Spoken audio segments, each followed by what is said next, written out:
સોનું વેચતા પહેલાં આ બાબતો ધ્યાનમાં રાખો। જય શ્રી કૃષ્ણ।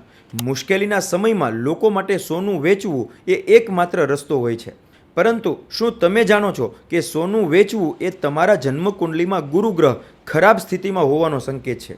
સોનું બે કારણોસર વેચાય છે। યા તો તમે એને રોકાણ માટે ખરીદ્યું છે અને હવે તમે એને વેચવા માગો છો, એટલા માટે સોનું વેચવું સારું છે। પરંતુ જો તમે સોનું વેચી રહ્યા છો કારણ કે તમારા બધા પૈસાના સ્ત્રોતો બ્લોક થઈ ગયા છે, તો વિશ્વાસ કરો, તમારો ગુરુ વધુ ખરાબ થવાનો છે, કારણ કે એ સૂચવે છે કે આવનારા સમયમાં તમારી આવકના સ્ત્રોતો વધુ સંકુચિત થવાના છે। આવી સ્થિતિમાં જો તમારે સોનું વેચવું પડે તો તમારે શું કરવું જોઈએ? એ જ પૈસાથી તમારે માર્કેટમાંથી અડધો ગ્રામ સોનું ખરીદવું જોઈએ। એને પીળા કપડામાં લપેટીને હળદરની ગાંઠ સાથે તમારા ધનસ્થાનમાં કે જ્યાં તમે ચેકબુક, પાસબુક વગેરે રાખો છો ત્યાં એને મૂકી દો। આમ કરવાથી એ સોનું તમારા માટે વધુ સોનું લાવવાનો માર્ગ બનાવશે।